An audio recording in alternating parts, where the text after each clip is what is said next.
Test 1, 2, test 1, 2.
Good evening. It is Monday, January 8th, 2024, and I call to order the Wayzata School Board organizational and regular meeting. Will the acting clerk please call the roll? Heidi Cater, Here. Sheila Pryor, here. Milan Sahoni, Present. Paris Bende, Here. Valentina Ayers, Ears here. Valentina Ears, Dan Ginestra, Here. Sarah Johansson, Here. Chase Anderson. Here. Did you call yourself? Okay. Fantastic.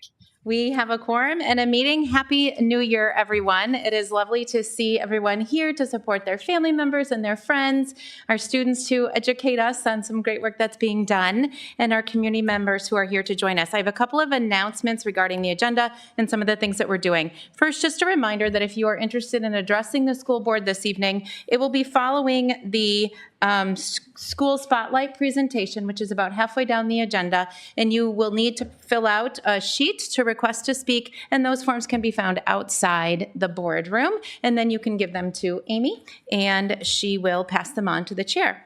Next, we'll have our meeting is not going to go in the same way as it normally does. In advance of any of the work that we will do as a board, we will first do the oath for our new board members, followed by the election of our school board officers. So to that end, I will join our new members over at the podium.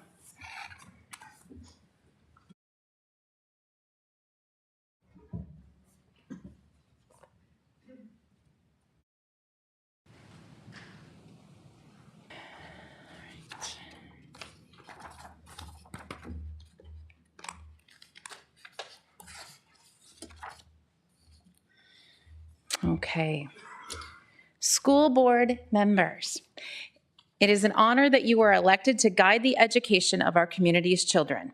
As you recite the oath of office, you assume a tremendous responsibility as a director of our school district with the duties empowered by the Minnesota legislature. This power puts you and the other members of our school board in the position of being both morally and legally responsible for equitable, quality education for every student in the district. In carrying out this responsibility, you will be asked to fulfill the roles of vision, structure, accountability, and advocacy. In providing vision, the board, with extensive participation of our community, envisions the community's educational future and then formulates the goals, defines the outcome, and sets the course for the public schools. To achieve the vision, the board establishes a structure and creates an environment designed to ensure all students the opportunity to attain their maximum potential through a sound organizational framework. Because as a board, we must be accountable to the community, we must ensure a continuous assessment of student achievement and all conditions affecting the education of our children. As board members, we serve as education's key advocate on behalf of students in our community schools to advance the vision for our schools.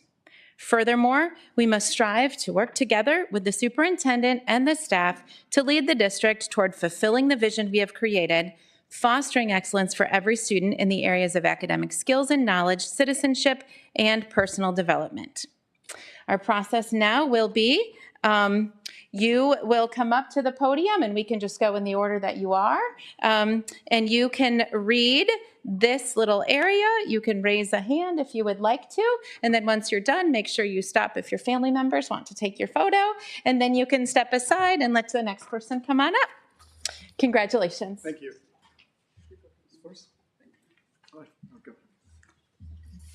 Good evening, everyone. Having signed the acceptance of office and oath of office, I hereby publicly affirm that my commitment to the oath of office.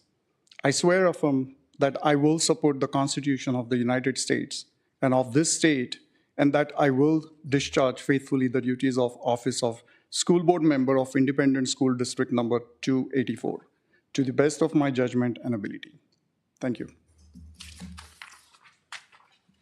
We'll do a round of applause at the end. Having signed the acceptance of office and oath of office, I hereby publicly affirm my commitment to the oath of office. I swear I will support the Constitution of the United States of America and of this state, and I will discharge faithfully the duties of a member of a school district of Independent School District number 284 to the best of my judgment and ability.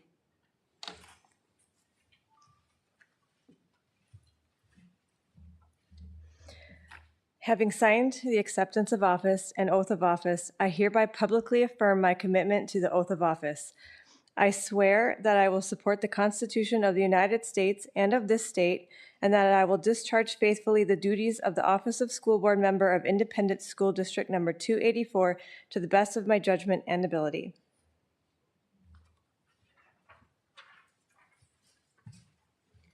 Hello, everyone. Good evening.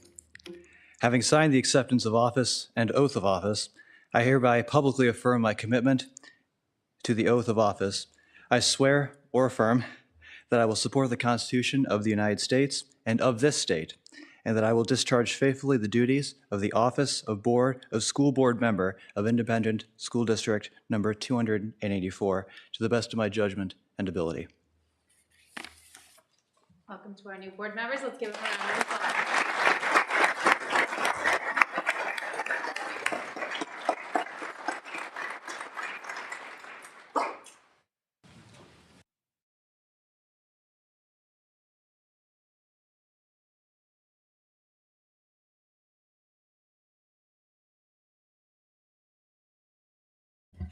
Fantastic. We will now conduct the election of our school board officers. Another note is that there will be a change in this process. So I, as the returning chair, will call for the election of the chair. And then once a new chair is elected to this seat, we will then turn it over to that new chair to call for the election of the rest of the officers.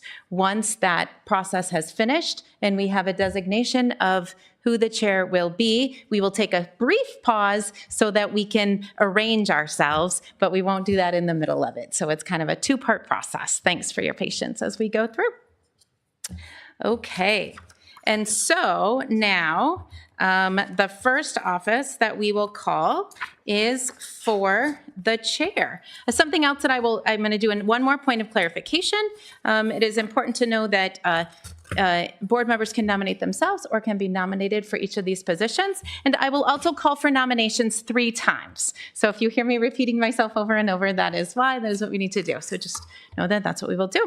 So the first officer that I would like to call for a nomination for is for the board chair. Are there any nominations for the school board chair?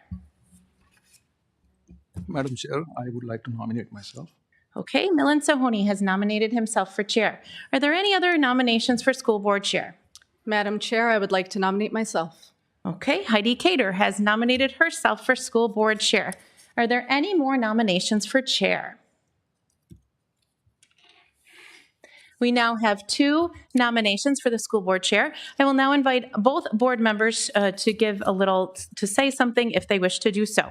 As the first nomination, Milind, would you like to speak first? Sure. Thank you, Madam Chair, and members of the community. I cannot tell you how proud I feel to be in this situation. 2 years ago, I won the election for school board director. I thought that was going to be a very proud moment. This surpasses that, I think, and I don't know, I'm getting emotional, but thank you for the support. And I did make a statement in the December 4th work session, or organizational work session, in which I committed myself to be a facilitator of transparency, inclusion, trust, and accountability. I reaffirm that, and I will work with the administration as well as the community, anybody that I can get help from, including my school board colleagues, to the best of my abilities. So thank you so much. Thank you, Milind. Heidi, would you like to make some comments? Yes, thank you, Madam Chair. I'm here to serve this incredibly vibrant district that we are all proud to call our home. This is simply about service for me, and I know that the most effective way to serve this district community is by strategically matching the right leaders with the right roles at the right time. And at this time, with these board members and our unique strengths and experiences when we are faced with ongoing budget challenges, growing student and community needs, parents who have differing views of solutions, I think I would be most effective in serving the students of Wayzata if I was board chair. I'm a good listener. I'm also a good communicator.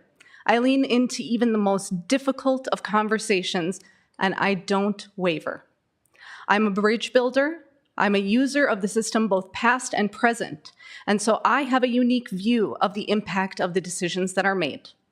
I have a strong background in public health, and so that means I have a deep and pragmatic, equity-based systems approach. I deeply respect the value of my colleagues' experiences. And now is the time to lean into each of our strengths and experience, whether that be leading the Finance Committee with a steady hand and skills developed during a previous learning year, or, in my case, leaning on my skills as a negotiator and member of multiple communities. Right now, at this crossroads, for this organization, and with this group of dedicated board members, I am convinced that the best use of my skills is to be chair. Thank you, Madam Chair. Thank you. So hearing no other nominations for chair, and knowing that we have an election to move forward, each of the board members has a little piece of paper that is sitting in front of you, and it has the title of the office that you are electing, as well as the name of the person that you are voting for, as well as your name. The process will be that everyone will write down those names, and they will pass them to me, and I will read them out loud. And then, once that happens, whoever is elected chair will take over the call for the rest of the positions. Okay.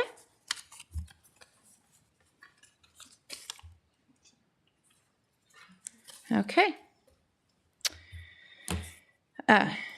Pars Bende votes for Millen Sahoni. Valentina Ayers, isn't that right? Votes for Millen Sahoni. Sheila Pryor votes for Millen Sahoni.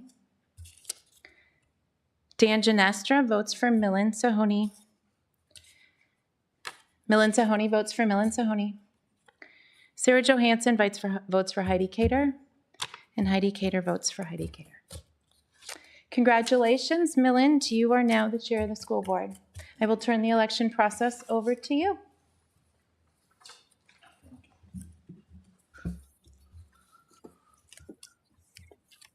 Can I take a brief pause, please? I am overwhelmed. So give me 10 seconds to settle down, and then we'll continue with our business for tonight. First of all, I would like to thank Director Johansson for your service as board chair for the last 2 years. We really appreciate that. The next order of business is to elect the vice chair. So I'm asking if there are any nominations for vice chair. Mr. Chairperson, I would like to nominate Heidi Cater for vice chair. Thank you, Director Pryor.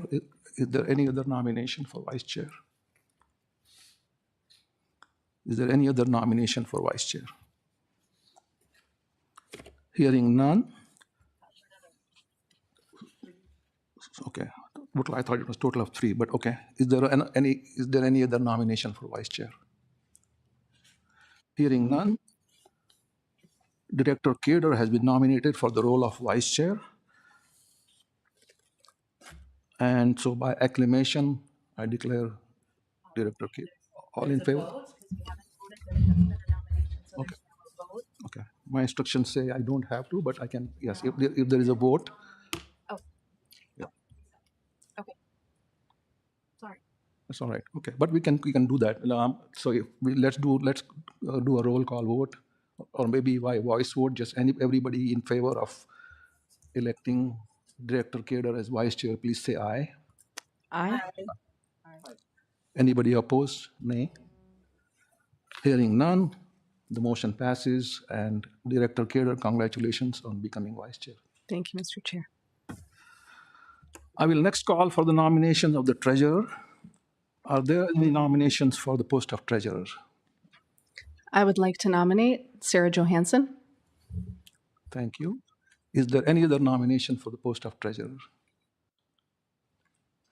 Is there any other nomination for the post of treasurer? Is there any other nomination for the post of treasurer? Director Johansson has been nominated by Director Kader. Hearing no other nominations, I ask now for those in favor of electing Director Johansson to say aye. Aye. Aye. Aye. Those opposed say no.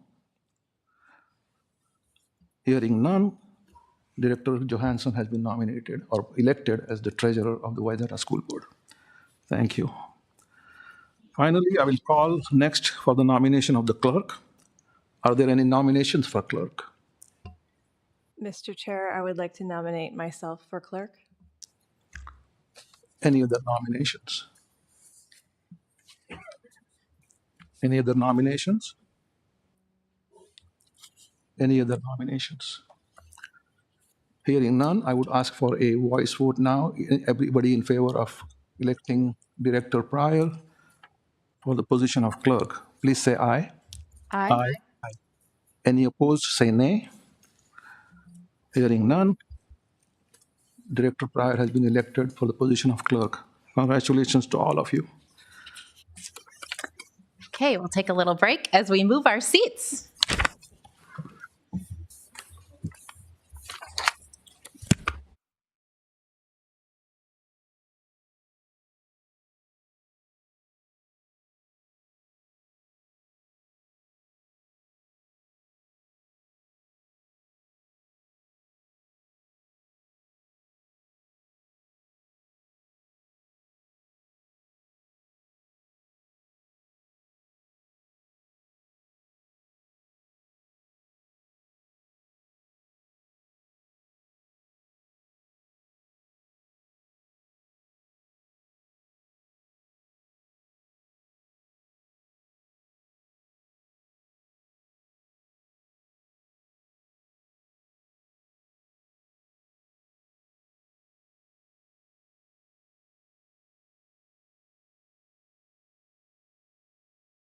Sorry, that microphone was not on.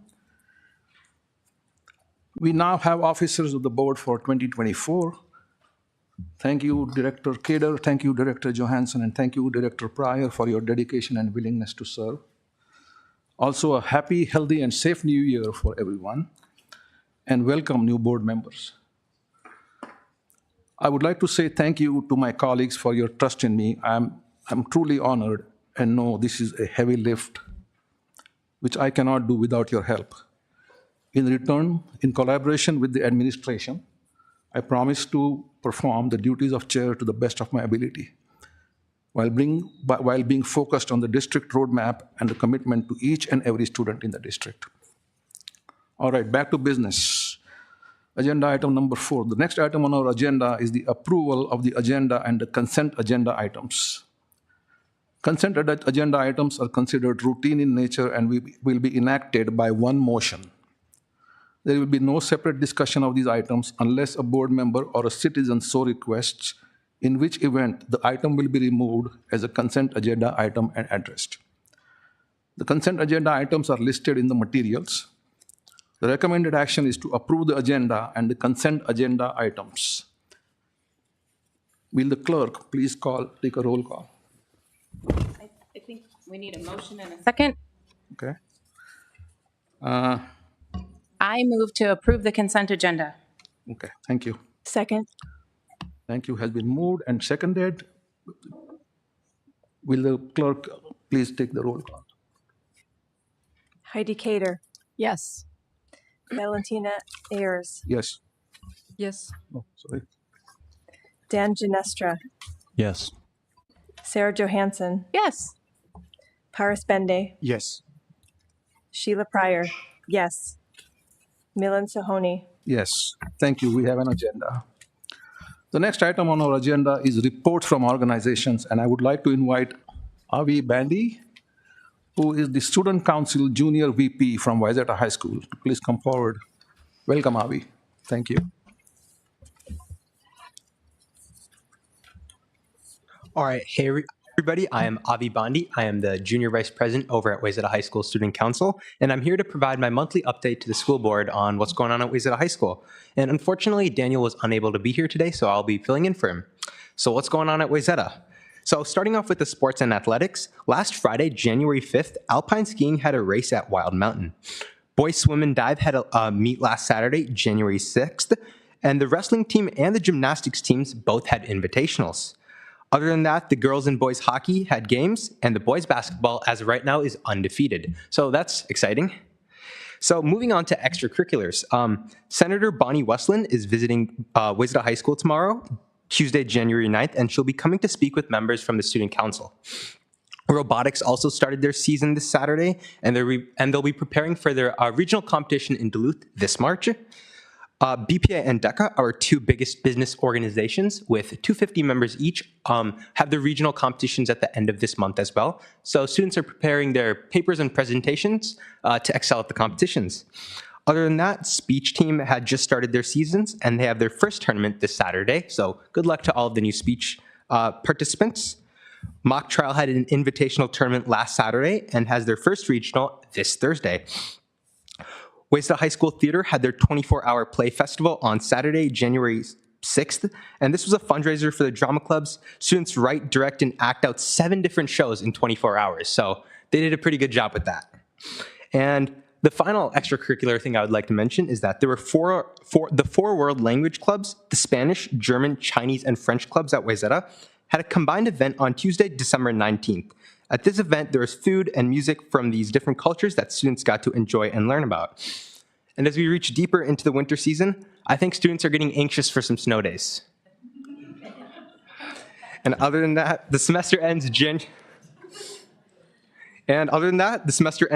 25th, and students will be preparing and studying hard for their final exams. Do we have any questions? Questions, comments? No? I have one comment. Thank you so much for coming. You guys sound incredibly busy, which I know is good, is all good. Bad news is you guys only get one real snow day this year. Sorry about that. Thank you, Director Kader. I just want to make a quick comment. I just first of all want to thank you for coming and talking to us, giving us a report. I hope the boys basketball victories continue and they do incredibly well throughout the season. Just wanted to let you know, let the audience know and my board colleagues know that I attended the DECA competition last year as one of the judges. It is just a surreal experience. It was just incredible. I did not go to the BPA, but I'm going to go to the DECA again. So if you get the opportunity, please attend that because I think they are looking for judges as well as some help as mentors. It's once in a while. So thank you, Avi. Of course. Have a good evening, guys. Thank you. Okay, it says here, now we have the highlight of our, next item on the agenda is the recognitions. And I will join Dr. Anderson on the podium.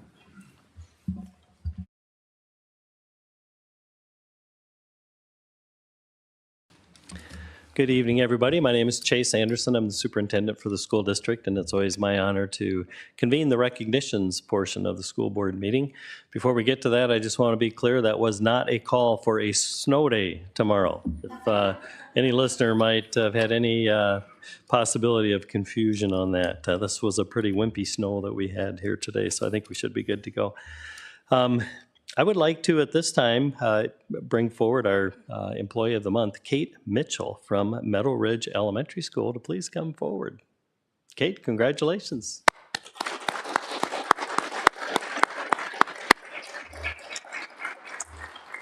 I'm going to read a little script, and then I'm going to give you an opportunity to share a few thoughts if you'd like to do so. And then we want to be sure to get a photo, too, so don't escape too quickly afterwards. Meadow Ridge is pleased to recommend Kate Mitchell, Reading Interventionist, for the January 2024 Wayzata Public Schools Employee of the Month. Kate is a proud Wayzata High School graduate who continues to impact this community as an exemplary reading interventionist. She is also currently working on her doctorate in reading from Texas Woman's University. Kate started her career as a classroom teacher at Oakwood Elementary, and her love for teaching and reading motivated her to be trained in reading recovery. She transitioned to that specialty area and has taught countless students to read and become more confident in their ability. When Meadow Ridge was opening, she applied to transfer to the new school, wanting to make a difference at the new building. Kate works tirelessly to monitor all readers at Meadow Ridge. She leads an exceptional reading intervention program by creating relationships with our most fragile readers. With this connection, students joyfully join her for their intense daily reading lesson, sometimes literally skipping down the hall. You want to model that here for us today? There you go. She really does it. Now I lost my spot because I had to make that extra comment in there. This year, there I am. She encourages them to try difficult tasks, building their confidence as readers. This year, the district began a hybrid reading intervention program, allowing teachers the freedom to take the best from all intervention programs in order to best serve her students. She has embraced practices from the Orton-Gillingham method, using a true multisensory approach to teach reading. Watching Kate assess, diagnose, and provide instruction to struggling readers is simply amazing to watch. Her seamless transitions, constant data collection, explicit instruction, all contribute toward student learning. She takes pride in her successes, knowing that her intervention helped them to become the readers they are now. In addition, she works side by side with teachers. One teacher writes, "Kate has guided me with many tasks in my classroom. Together we have made great progress with many children, especially those who have received intervention services directly from her. These students have been successful because of Kate's help, dedication, and passion for teaching students to read."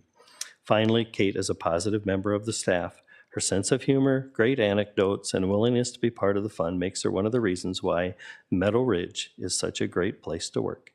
Thank you, Kate, for all you do for the students of Wayzata Public Schools, and I know you've got a few cheering crowd here with you tonight. So if you'd like to share a few thoughts, you may do so at the current time. Thank you. I'm honored to receive Employee of the Month for January, and I'd just like to take a moment to recognize a few people who have been a part of my impact to me throughout my career. The first person I like to recognize is my dad. He's not here right now, but he also taught in Wayzata a long time ago, and he's happily retired. He's golfing right now in Palm Springs. So when I decided to become a teacher, he encouraged me to do elementary education, which was not on my radar at all. He was my first example of an exceptional teacher and gave me invaluable guidance throughout my career. One of my biggest lessons that I learned from my dad is that kids all need different things, and it's my job as a teacher to figure out what those things are, meet them where they're at, and move them forward in their learning. I'd also like to recognize my family, especially my husband, Tom, who's been with me through multiple graduate schools. And he's come to a lot of teacher parties and had to hear a lot of teacher talk, and so I really appreciate he tried to not look bored at all of those things, and he no longer has to do that anymore. So thank you. I'd also like to recognize Suzanne Graft. I'm sorry, she passed away, so she was my mentor and friend, as well as an amazing educator who put the students first and showed me the importance of building relationships with students and families. She guided me through my earliest years of teaching with humor, friendship, and at times tough love. I know I'm a better person and teacher because of her. I'd also like to thank Karen Koeffler. I'm so thankful to work for someone who supports me and trusts my expertise. I would not have pursued my doctorate if it wasn't for Karen telling me to go do it. Yeah. She's always been a listening ear when I needed someone, and I appreciate her compassion, humor, and guidance. I also want to acknowledge the fabulous teachers and staff that I work with at Meadow Ridge. You all make coming to work fun and enjoyable. I want to recognize my students. I have one of the best jobs in the world, and my students are some of my favorite people. I am humbled by their perseverance and in awe of their ability to surprise me. It is because of them that I will never stop learning and seeking answers. They inspire me to be better, work harder, and find new ways to meet their needs. So I'm proud to be a part of this Wayzata community. Thank you.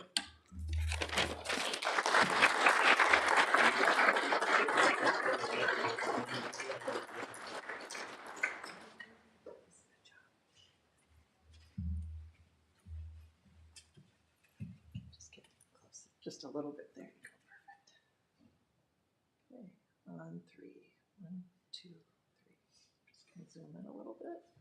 And 3, 1, 2, 3. Congratulations. Congratulations.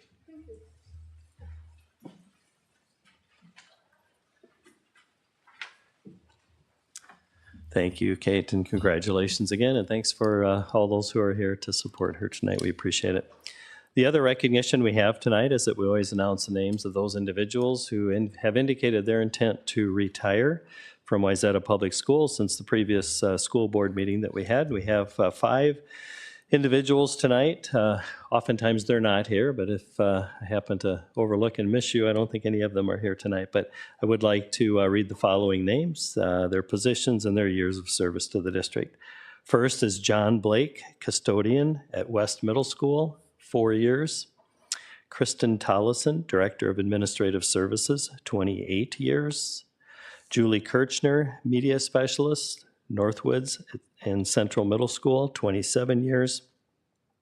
Jim Bolam, Associate Principal, who's actually been on leave for the past couple of years from West Middle School, retiring after 21 years of service to the district.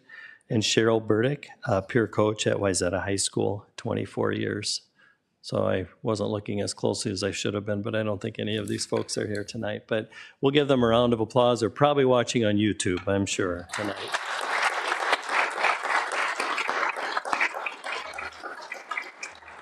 And that concludes our recognitions for this evening. And thanks again, and congratulate to those that we acknowledge tonight.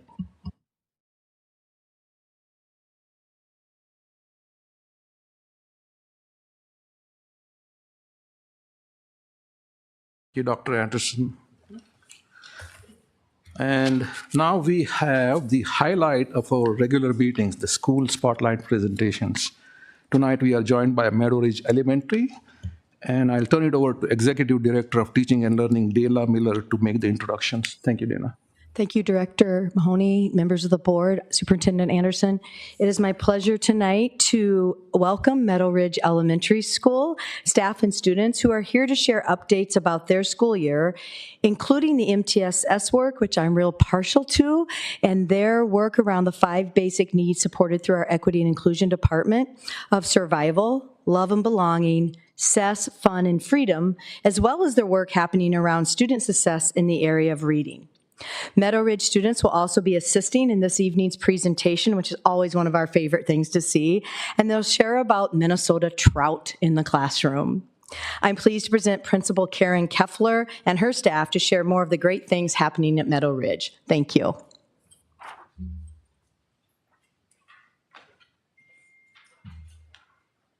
Mr. Chair, Dr. Anderson, members of the board, I'm really pleased to be here tonight, and congratulations in your new positions. We look forward to working with you. Just to give you a little update, because we have students presenting, and when students present, we want to get them up here because they will be a lot of fun, and they have been doing a lot of hard work to get ready for this. If we can look at the slides, just a little bit about what's happening. Currently, we have 757 students, 52 licensed staff, and we had quite a change in our office support staff this year. We hired a new counselor, Allison Molden. She comes to us from Montana with a little bit of experience, and for those of you who were able to hear her address the Curriculum and Instruction Subboard, she's done some amazing work. And Dave Shoemaker is our new dean. Dave was previously an EBD teacher at Wayzata High School, and also has he's learned a lot about little kids and loose teeth and lunchtime, and just has really made some excellent connections with both teachers and students. And as an office support team, it's going very well this year. Can we go back a little bit? There we go, thank you. As Dana Miller said, we are focusing this year on those 5 basic needs. We have been using PBIS, which is Positive Behavior Interventions and Supports, and we've had our Cardinal Code where we teach the expectations and reward the behaviors that we want to see. And ultimately, we want students to think about why they're doing what they're doing, because once they know why they're doing what they're doing, then they can make those changes to make sure that everyone is doing the best that they can. And as Dana Miller said those 5 basic needs, survival need, free breakfast and free lunch really help meet that survival need. And the number of students taking breakfasts in the morning has really increased, and a full stomach means better learning. Then we have love and belonging, success, fun, and freedom. And at the beginning of the year, we did work as a staff, and we looked at our basic needs and how we get our basic needs met. And then we were able to teach those to all the students. And I am just so impressed all the time asking students, what need were you trying to meet? Well, I was trying to meet my fun need. And if you took that student's hat, were you helping them meet their fun need? Well, no, I guess I wasn't. And they're really able, and once they think about taking that perspective of another student and thinking about ways that they can meet their needs, it really changes their behavior and the way they think about that. We are also focused in our PLC, our professional learning community work, on reading. Our goal is to make aggressive growth in the area of reading for our students, and teams are doing that by creating formative assessments and meeting as professional learning communities with those assessments and really talking about how the students did. Grade levels create success criteria on a rubric, and students are able to see that success criteria as they take those assessments and are able to show us what they know. We have spreadsheets at every grade level. Kindergarten has been implementing their Orton-Gillingham training into their reading curriculum and talking with them mid-year just about how pleased they are with those new strategies and how the students are making those gains. And I know in a few weeks we're all going to sit down and talk about our mid-year progress and how that's going. And now I will introduce teachers Brian Etling and Joel Martin, 5th grade teachers who began this Minnesota Trout in the Classroom project, and then they will introduce students who will tell us all about it. Thank you. Thank you. Thanks, it's nice to be here this evening. So we're here to just talk about the Minnesota Trout in the Classroom program. It's run by Trout Unlimited in Minnesota and nationally. I believe they have over 75 classrooms within the state. I know last year when she brought us our eggs, she had over 25,000 eggs to deliver to all corners of the state. So it's a big program. It's very impressive. We feel very well supported. We have monthly Zoom trainings through the program. There's one woman that coordinates it all, so she's been pretty amazing to work with. They provide us with many articles related to the trout life cycle, different types of trout in Minnesota, trout habitat and conservation. So in turn, we use those articles with the students to give them additional nonfiction reading. We work with them on writing, and Joel will talk a little bit about what else they do with some of those readings. They also provide volunteers that come out, and in the fall they came out and the kids all got into the muddy ponds around Meadow Ridge, and they went in and used nets to pull out macroinvertebrates, which is what the trout eat, the little insects, dragonfly larvae and whatnot. And so we were able to determine that those ponds, while they don't look very impressive, seem to be pretty healthy for drainage ponds. So that was fun for the kids, and this year we were able to repeat that again. They also, actually in about 2 weeks, I think they'll be out, and there'll be a group of retired individuals who will teach a group of 29 kids in 50 minutes how to tie 2 flies. So that's very impressive. We were quite impressed last year. We're like, how are they going to pull this off? But they each kid will tie 2 flies, and they each get a vise and on all the materials. So it's quite impressive, and it's been a great program for us to participate in. Joel will talk a little bit about kind of the day-to-day, but the culminating event is in May. We take a field trip, usually around the middle of May. Last year we went to Stillwater. I can't disclose the name of the creek, but we released our fish in Stillwater, and we may or may not do that again this year. You'll have to find out. But that was very fun. So each kid gets a cup with a fish or two in it, and they make the trips down, and we have parent volunteers that line the way, and they were able to go down and release their fish. So that was very fun. It's very fun for us as teachers, and I think it's very fun for the students. So appreciate it. And just as a quick aside before I get into my part of this, I feel like I should say this too. Kate mentioned her dad as an inspiration to her. He was also an inspiration to me. He was one of my high school math teachers, and he worked with another gentleman, and they appeared to be best of friends and worst of enemies, and they had so much fun. And I thought, you know what? I have to look more into this teaching business. And truthfully, I don't know that I mean, that was a huge impact on me. So, Kate, your dad influenced me as well, too. So anyway, back to why I'm here. So we have really enjoyed working with Minnesota Trout in the classroom. It's been great for the kids to see like basically this whole life cycle appear right before them. And we try to make it as hands-on for the kids as we can. And they'll share a little bit about that. Some things that we do, that we try to tie this in so that it's a school-wide project instead of just our two classes.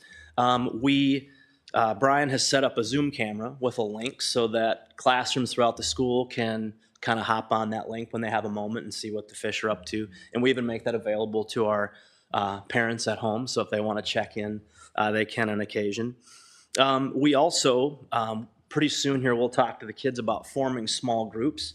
And those kids then will take an aspect of this program and they will create their own slides, create their own presentations. And then we kind of put them in charge of setting up times with teachers in the building who invite our kids to come in and teach their class about trout and the ecosystems and those kinds of things as well. So we like them to do some of that teaching and taking what they've learned and then share it with others. And we also have our classroom. Brian has really been gracious and had his classroom open to classes just to come in and check out the fish. And we have certain students from all grades that will kind of sneak in each morning on their way to class, or maybe not so much on their way to class, and they will sneak in and get a quick peek to see what's changed from the day before. So it truly is a great thing, and I know Brian and I have really enjoyed doing it together. I think the timing for us to be involved in this has been great. Kind of on the heels of COVID and kind of getting through that.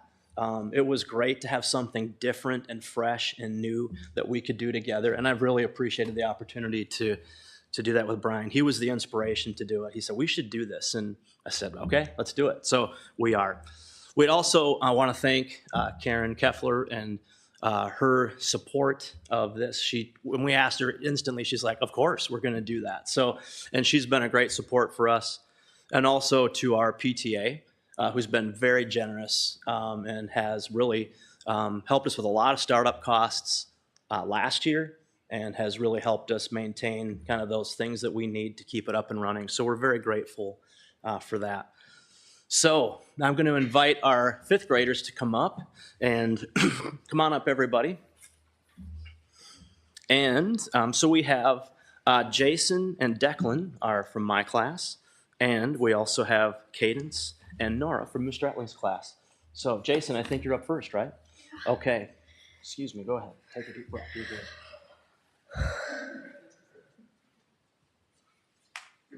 Okay.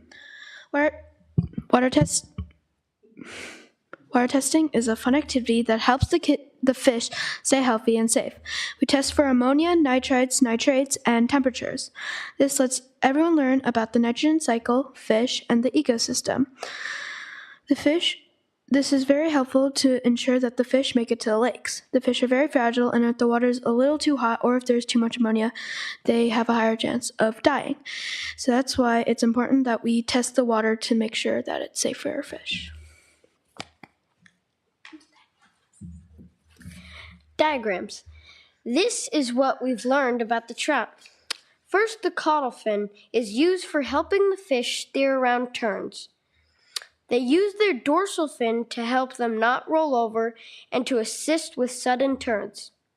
They use their nostrils, called nares, to stay away from predators and locate mates. They use their lateral line for cohesive schooling patterns. Finally, they use their gills called operculum to get oxygen. Eggs.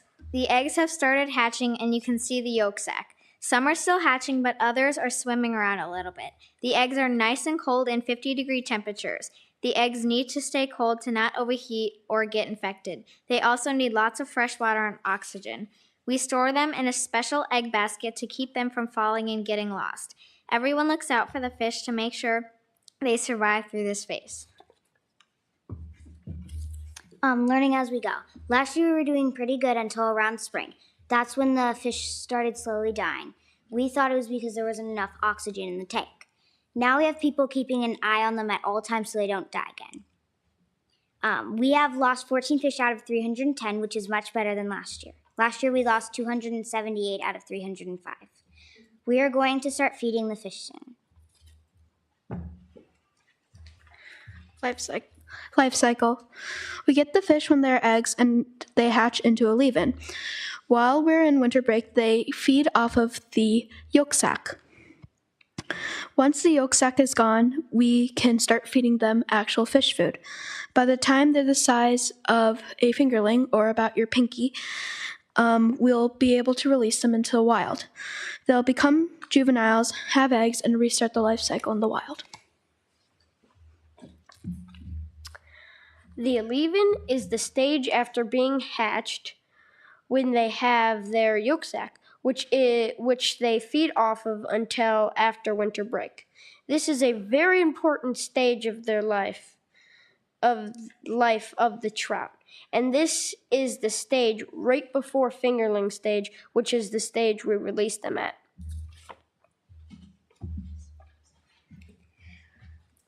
All classes from all grades come to our room and learn about the fish. At the end of the year, we will release the fish.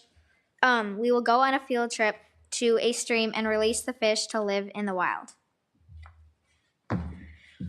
And then this is a gallery of the fish when they were eggs. And then the next slide is what they look like now.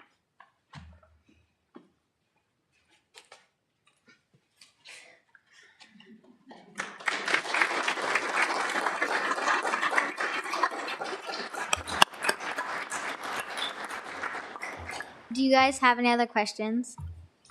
Thank you so much, board colleagues. Any questions, any comments? Not a question, but comment. Thank you. I did not know about trouts, so great, really great presentation. Obviously, you guys have put in a lot of efforts, so great job. Keep it up. Thanks. Yes, Director Genestra. Well, thank you, Dr. Sahoni. It's really been wonderful watching this presentation. I'm so grateful to you guys and your teachers and principal for the support they've shown you. It's just so amazing. I mean, just from a school basis, watching Meadow Ridge, I mean, from its stage when it was just a construction site in my backyard, how it's grown in the community that's resulted is just so amazing. And congratulations on such, such a good effort. And really, really excited to see how this grows and how you guys, continue to blossom in the future. Thank you. Yes, Director Johansson. Thanks for coming out, you guys. So tell me, so you did a great presentation and you perfectly summarized all the things. Now tell me the backside scoop. What's something fun that you learned or something interesting that you've done so far or that you're looking forward to? Well, I think the red, how the fish make the red is really cool because they use their fins and they make like a little hole and then they have to scatter the eggs so that other fish don't come and eat their eggs so that the eggs can grow and make a big population. Awesome. Any other comments? Probably my favorite part about it was learning the same, like how they made the red, and like it was just super different from all the other things we learned. And also, like, we did this little sheet on when we predicted the eggs would hatch. So that was fun. For me, it's more like that I got to come in every day and look at the trout, and it's just different, and it's so exciting to just see what's the new thing today, and what's this new thing today. I think the thing that was that I learned was that you could like predict when the trout would actually hatch. Also, I'm excited about going on the field trip to release them into the wild. Thank you. Any other comments, questions? I just have a couple of quick comments. First of all, thank you, Principal Kepler, for arranging this. I'm just in awe of how confident these fifth graders are at that age. Forget about stepping in front of the microphone. I would not even sit anywhere near the microphone. So kudos to you. I'm assuming, or maybe I'm hoping that you all become biologists, when you grow up, go to college. I don't know if that's your interest, but this is a strong base for you guys, and I think you should keep it up. Thank you again, everyone. Thank you.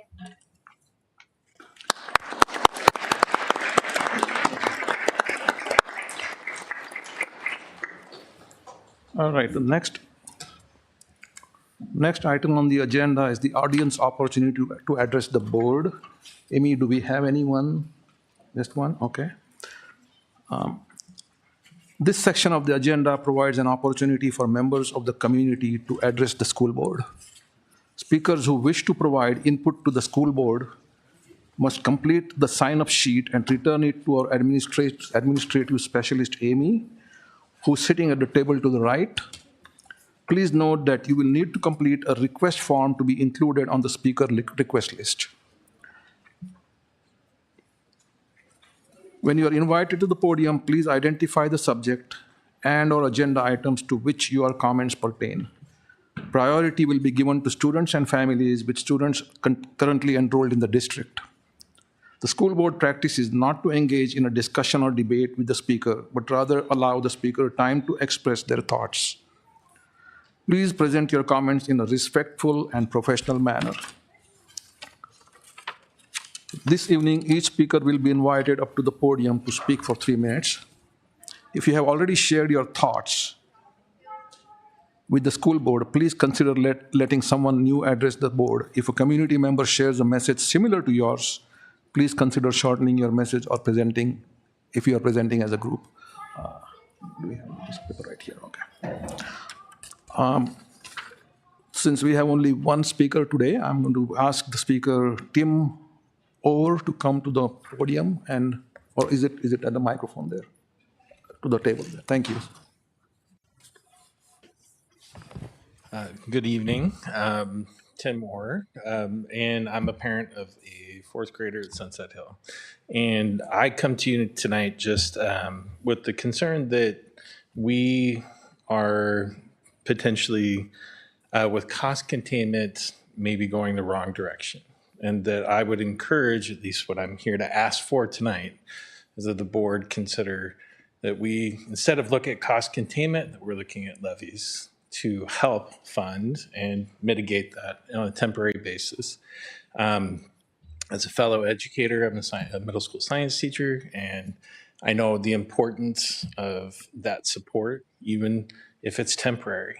Every time small cuts happen, they often erode many of the wonderful things that we saw tonight. In fact, this is why I became a teacher, to see all of this amazing stuff. So really, I'm just here to ask the board to please consider looking at alternatives, as I've already seen multiple impacts to teachers, increased stress, students, increased stress, and with programs I know that you're doing your best to try to mitigate it, but they are being pulled back.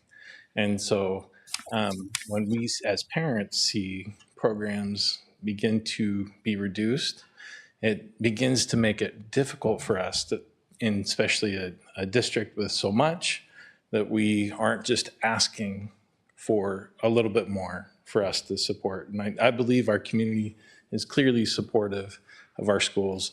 I love our schools. I'm very, very happy being here in this district. And I would just encourage you to really consider looking at alternate revenue sources so that we can, again, go to the future with better programs and continued support to our teachers and students, which is why we're here. So that's it. Thank you.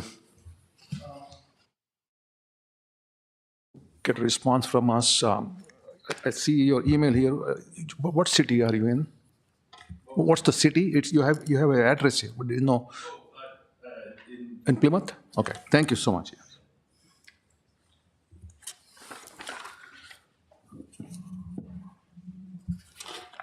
Okay, moving on to the administrative reports and recommendations. The first item is naming of the district facilities, which Dr. Anderson presented to us. Dr. Anderson? Thank you, Mr. Chair, members of the board.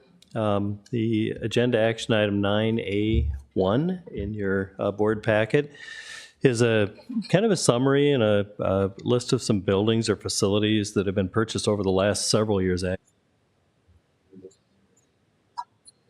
And names that maybe we kind of picked up from the previous owners. But we thought it would be important tonight to just bring these facilities to you and formally name the buildings so that we have adequate record indicating such. So the first one, and I think rather than just reading this word for word, I'll just kind of give you a little bit of an overview. So the first one is what we've affectionately come to call the clubhouse, which is part of a property that we purchased adjacent to the high school back when we were expanding the high school and looking at our athletic facilities. And that's the first facility that we're making a recommendation tonight, and I'll give a summary of the four facilities that we're looking to give an official name to tonight. We're recommending that rather than us calling that the clubhouse, that we call that the Elm Creek building. It's adjacent to Elm Creek. It's a former clubhouse of the Elm Creek Golf Course, and for a long time served our transition students until they outgrew that facility and now have moved to one of our other facilities. The second one is the building we're in actually right now, formerly the Plymouth Creek Christian Church. And we've been using that temporarily for administrative space. And it's recommended that we formalize the name of Creekside Building, and that be affirmed to the name for this particular facility. We've been using that term and sort of become known that, but again, this will make public an official record of that particular facility. Another facility, a former district office building, it's that building right next to Gleason Lake Elementary School. We called the District Administration Building for a number of years, or DAB was its acronym. And that is now the new home of the transition program, which, as I'd indicated before, moved out of the Elm Creek building because they ran out of space there and they needed larger venues. So we've done some remodeling and created our transition program at the former district administration building. And we are recommending that we affirm the name of Wayzata Transition for that particular building.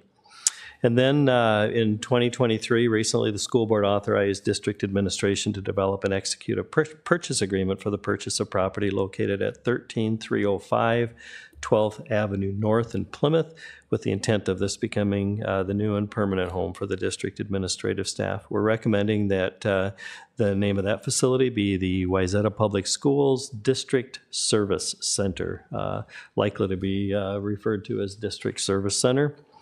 And in 2020, we purchased a building that's where our current Welcome Center is, and some of our finance staff are located there as well. Former indoor auto building on Highway 55, kind of adjacent and across the road from the Medina Target and kind of that shopping area there. And it's been used for temporary office spaces, some storage, and we know that it's going to continue to be a valuable facility for us as we move forward. And at the current time, we're not making a recommendation on that because we don't know exactly what the final function for that will be. There are several options that are being considered for that. So in summary, the action item tonight is to recommend that the school board affirm the following names for these four facilities. The Wayzata Transition, located at 210 County Road 101 North, Plymouth. The Creekside Building at 16,000 41st Avenue North in Plymouth. The Elm Creek Building at 19,000 Highway 55 in Plymouth, and the District Service Center at 13305 12th Avenue North in Plymouth. So, Mr. Chair, that's the recommended action for this item. Thank you, Dr. Anderson. Board colleagues, the recommended action is to approve the facility names as presented. Do I have a motion to approve? So moved. Thank you, Director Kader. Is there a second? Second. You second. Thank you, Director Bendy. Moved and seconded. Is there a discussion? Any comments or any questions that anybody might have? Any discussion? Any discussion? Will the clerk please call the roll? Sheila Pryor, yes. Heidi Cater, Yes. Valentina Ayers, Yes. Dan Ginestra, Yes. Sarah Johansson, Yes. Karis Bende, Yes. Milan Sahoni. Yes, the motion passes. Okay, there are no teaching and learning reports. We go to the next one. The next item on the agenda for admin reports is financial reports for January 2024, presented by Finance Director Didi Kering. Didi, all yours. Thank you, Mr. Chair, members of the board, Superintendent Anderson. On a monthly basis, we do look at the financial reports, and you've had them in your packet, so I'll go over a little bit. Since this is new for some of our board members, I'll go into a little more detail than I might in typical months. But the report in front of you is for November 30th, 2023. And it's provided also to our finance committee of the board. So three of our members viewed that earlier last week. So some of the things that I want to talk about is the first page of your report is the executive summary. It's an analysis provided by the finance team to go over the information that's in the following pages. And then the page 2 is the revenue, which I'll talk a little bit about in a minute. And then page 3 is the expense. And finally, the 4th page is the investment report.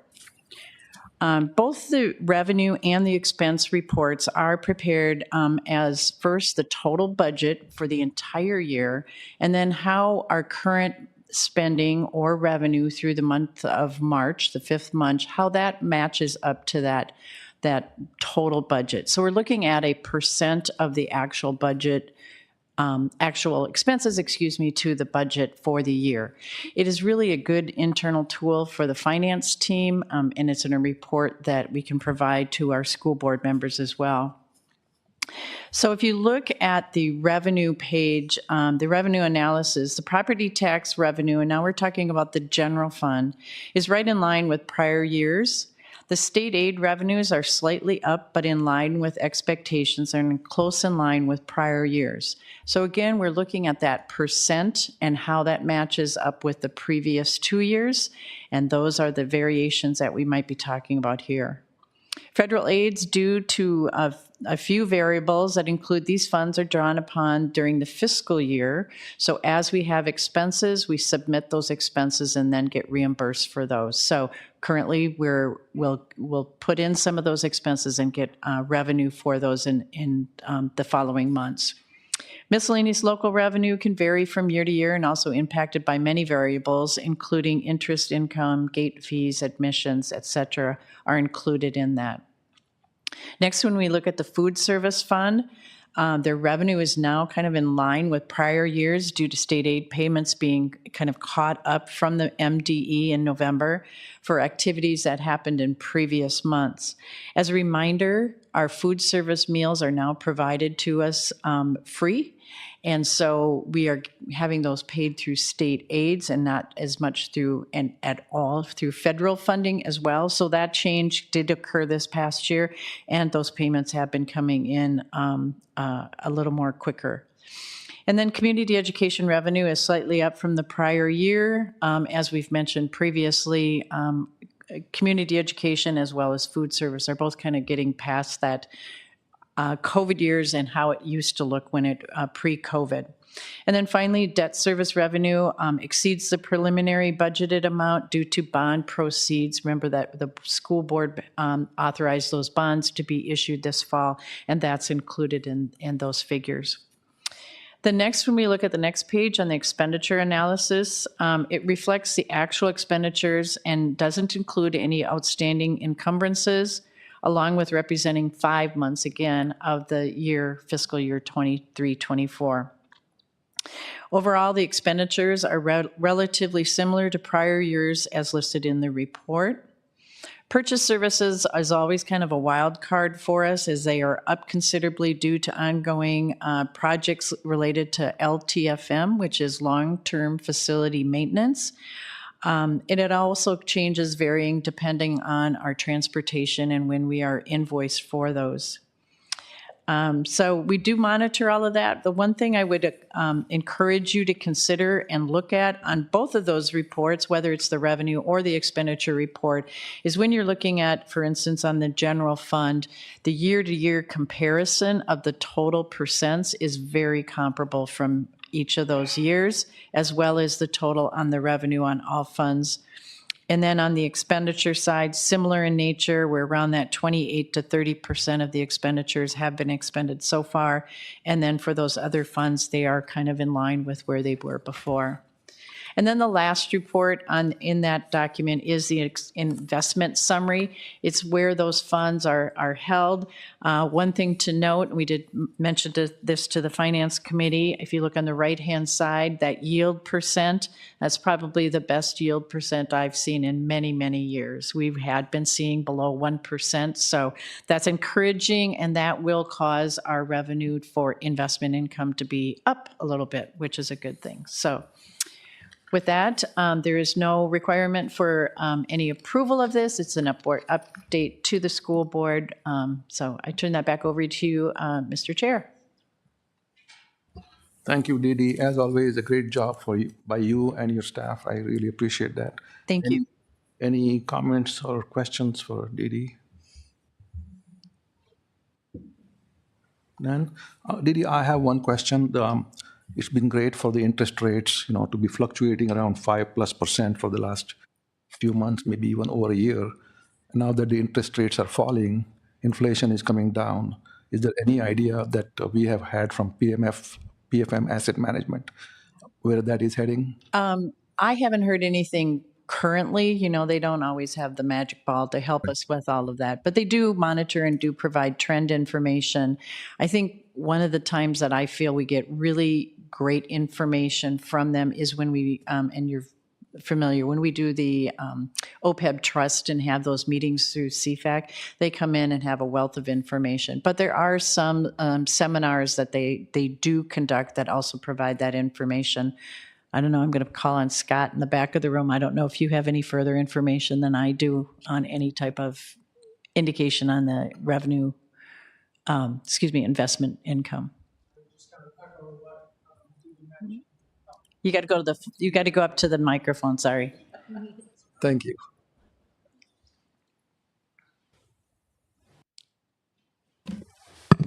I would just echo what Executive Director Dee Dee Caring said.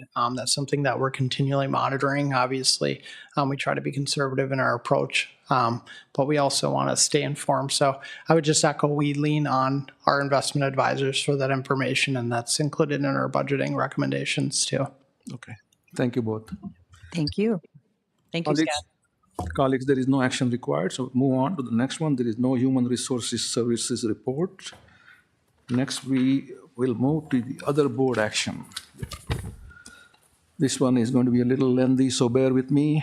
These are the committees and appointments that are going to be on the next two agenda items, and they are very much organizational in nature, but we think it's important to share with our community the work that board members do in between meetings. Let's see here. Agenda item 10A is the Board of Education committees for 2024. And I will read through each committee. I will read their purpose. I will read out how often they meet, the members, and also the admin liaisons for those committees. Starting with the facilities development and long-range planning. The purpose of this committee is to oversee bond referendum and other capital projects, develop long-range plans for facilities development. The committee meets monthly, the third Wednesday from 7:30 until 9 a.m. And the members are, there is a slight change now for the Facilities Committee and the Finance and Operations Committee. Director Johansson was elected treasurer, and therefore she will go on to the Finance and Operations Committee, which I'll talk about later on. Director Kader will now replace Director Johansson as the chair of the Facilities Committee. The other members are Dan Ginestra, Valentina Ayers, and Sheila Pryor is the alternate. The admin liaison is Executive Director D.D. Caring, Executive Director of Finance and Operations. The second committee is the Finance and Operations, whose purpose is to provide guidance and support to the Finance Department, review the CFAC agenda, and serve as board representative to the meetings and provide oversight through the OPEP committee that Dee and Scott mentioned earlier. The committee meets monthly Friday before school board meetings from 7:30 until 9 a.m. And the members now are Sarah Johansson as chair, Paras Bende, Dan Ginestra, and Milind Sohoni as the alternate. The admin liaison is Executive Director of Finance and Operations, D.D. Caring. The third committee is the Human Resources, and the purpose of the committee is to offer support and guidance to the Executive Director of Human Resources. The committee meets monthly, Wednesday before board meeting from 11:30 until 1 p.m. Members are Sarah Johansson, chair, Milind Sohoni, Sheila Pryor, and Heidi Kader as the alternate. The admin liaison for this committee is Executive Director of Human Resources, Stacy Voss. Policy and Regulations Review Committee.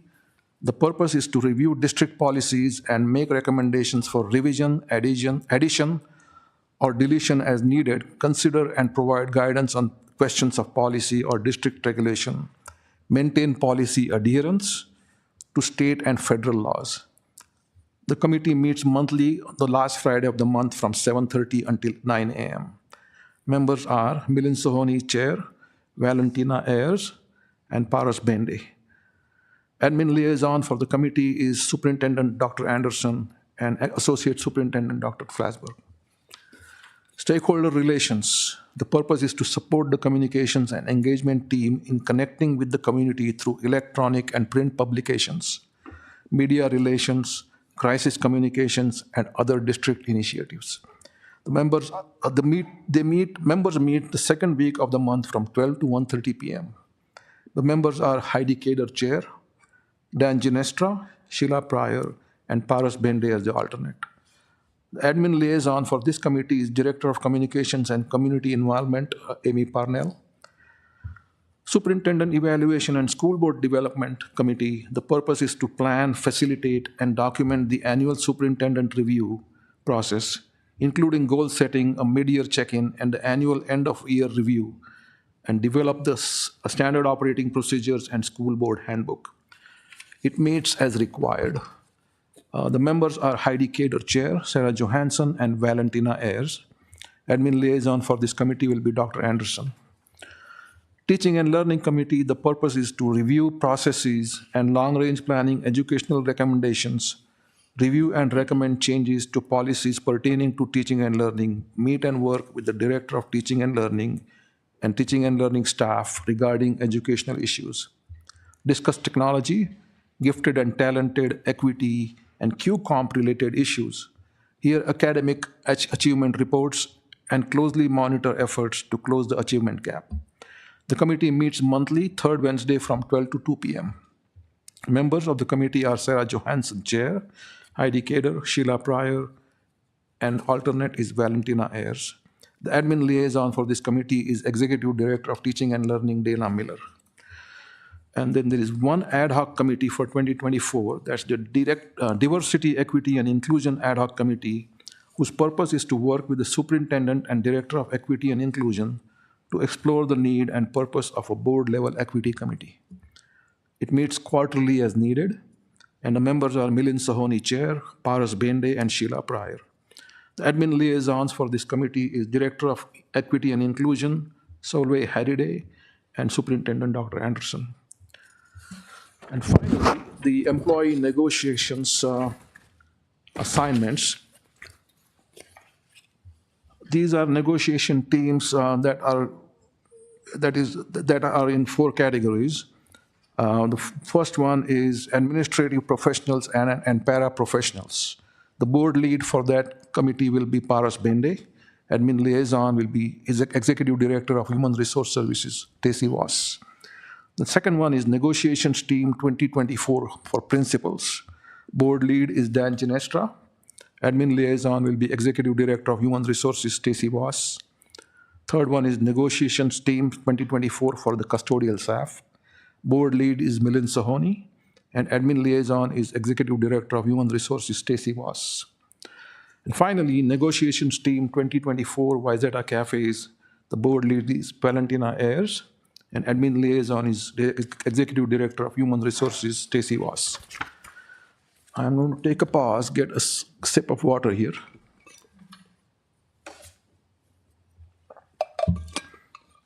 The second part of the committees, of the appointments and assignments, is the appointments for various. Mr. Chair. Madam? We take a vote on the committees. There's a recommended action for you, and then we'll move to the assignments. I was thinking of doing it both together, but I can do that separately. That's fine. Okay. So, hold on 1 second here.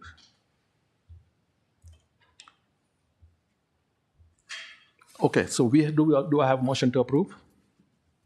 So moved. Is there a second? Second. Moved and seconded. Is there a discussion? Any questions or comments? I have a question. Yes, Director Pryor. Can you tell me again what the change was between facilities and finance? It was Heidi and Sarah, and they're both chair. Okay, so Heidi will be in facilities as chair, and Sarah Johansson will be in finance as chair. Yes, thank you. Any other questions, comments? All right, if none, all in favor say aye. Aye. Aye. All opposed? Nay. The motion carries. Next, the appointments. Once again, I will read the 2024 appointments. We have an organization called Association of Metropolitan School Districts, also known as AMSD. And the board representative will attend the AMSD monthly meeting. Meets the second Friday of the month at 7 a.m. at the AMSD offices at the Quora Education Center in Little Canada. Board representatives will be Sarah Johansson and Valentina Ayers. Citizens Financial Advisory Council, CFAC, it serves as a board liaison to the CFAC committee. Typically, this includes members of the Finance Committee. The CFAC meets on the third Tuesday of the month at 7:30 a.m. in the District Administrative Building, which is now, will be called Wyzetta Transition, right? No? It was. The CFAC will either meet at the District Service Center or the Creekside Building, probably not designated yet. Okay, so it says here DAB, so okay. I stand corrected. Board representatives will be Finance Committee members. Community Education Advisory Council, it serves as the board representative on the Community Education Advisory Council. Council reviews programs, the budget, and offers strategic planning inputs. Meets 4 times a year at 5:30 p.m. And this year it has to be on Zoom, is what my notes say. Board representatives are Sarah Johansson and Heidi Kader. Curriculum Instruction Technology Advisory Committee, also known as the CITAC, serves as the board liaison to the Community-Based Advisory Committee. CITAC meets 4 times a year in October, December, February, and May on the second Tuesday from 7:30 until 9. It's currently on Zoom as well. Board representatives are Sheila Pryor and Paras Bende. Intermediate District 287. The appointment to 287 requires the appointee to serve on another school board. Regular meetings are on Thursday evenings at 6:30, 2 times per month, with only 1 meeting in June. November and December, and in June, November, and December, and no meeting in July, typically. 287 does not have committees, but there are optional opportunities for get on the bus events and breakfast with the union, both 4 times per year. This is also an optional opportunity to attend lots of graduation ceremonies at the end of the school year. Board meetings typically go at least 2 hours, as there are lots of interesting presentations in lieu of committees. All meetings are held at the 287 District Service Center, 1820 Xenium Lane North in Plymouth. It's by Home Depot. Board representative is Dan Ginestra.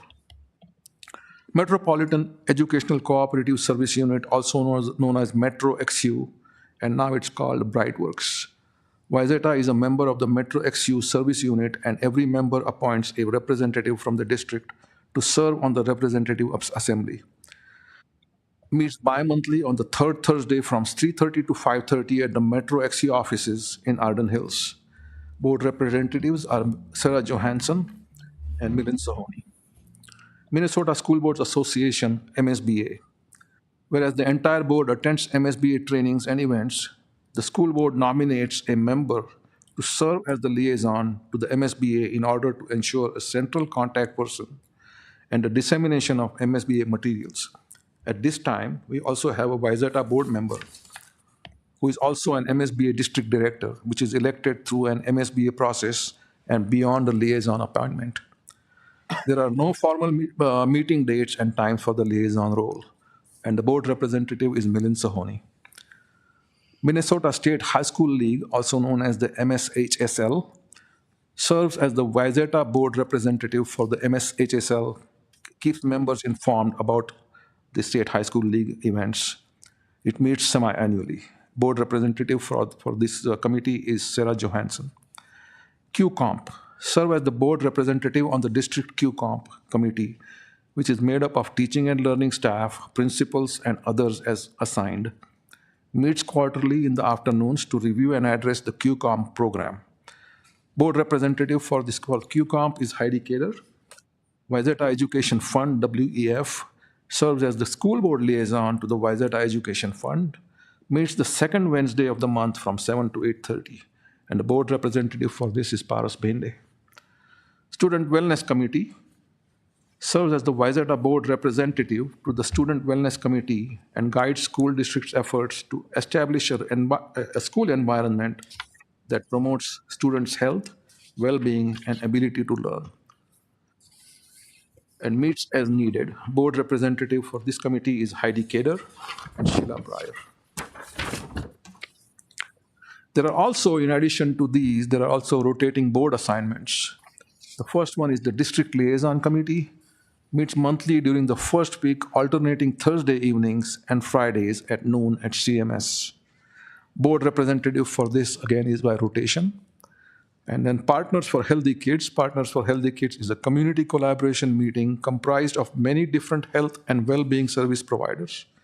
It has a district staff member and is co-chaired by a community representative and Jody Olson from Wayzata Community Education. And I believe Jody Olson is not, she has retired already, right? Yes. Okay. Right. So do we know if we have another representative replacing her? Yeah, it is, there are two members of the community. It's Kit Swanson from the Y and Christina Liebeck from the Early Learning School. Okay, thank you, Director Johansson. The PHK meets monthly from 3 to 4:30 p.m. on the second Wednesday at Interfaith Outreach or Plymouth Library on Zoom. And board representative, again, is by rotation. And then finally, the agenda planning committee is the board chair, the vice chair, and a rotating board member meets the Tuesday before a scheduled board meeting or work session to plan and review the proposed agenda.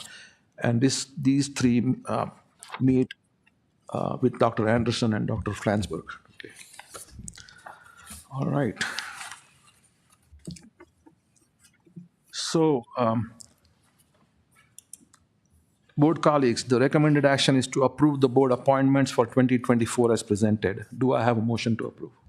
So moved. Thank you, Director Kader. Is there a second? Second. Thank you, Director Johansson. Moved and seconded. Is there a discussion on this? Is there a discussion? Is there a discussion? All in favor say aye. Aye. All opposed say nay. The motion carries. Thank you, everyone. And finally, the school board compensation. In accordance with Board Policy 220, Board Member Compensation and Expense, the Wayzata School Board must annually recommend a compensation plan. The board recommends no changes for 2024, and the board will continue to be compensated at the following yearly rates. School board director will be $4,700. School board chair will be $5,500. In addition, for special meetings and work sessions scheduled on days other than regular meetings, and work session days. Compensation will continue at $50 paid to each attending board member. The recommended action is to approve the board compensation for 2024 as presented. Let's see, this is a roll call vote. I so move. Yes. Is there a motion to approve? That was me. Horace, second. Yeah. Thank you. Moved and seconded. Is there a discussion? Any comments or questions? Is there a discussion? Is there a discussion? This is a roll call vote. Will the clerk please call the roll? Sarah Johansson, Yes. Paris Bende, Yes. Sheila Pryor, yes. Heidi Cater, Yes. Valentina Ayers, Yes. Dan Ginestra, Yes. Milan Sahoni. Yes, and the motion carries. Thank you, everyone. And the final item on the agenda is board reports, of which there are none, I believe, today. This concludes the Wayzata Public Schools regular board meeting for Monday, January 8, 2024. Is there a motion to adjourn? So moved. Second. Second. Thank you. Moved and seconded. All in favor say aye. Aye. Aye. All opposed say nay. Motion carries. The Wayzata Public Schools Board of Education regular meeting for Monday, January 8, 2024 is adjourned. Happy New Year, everyone.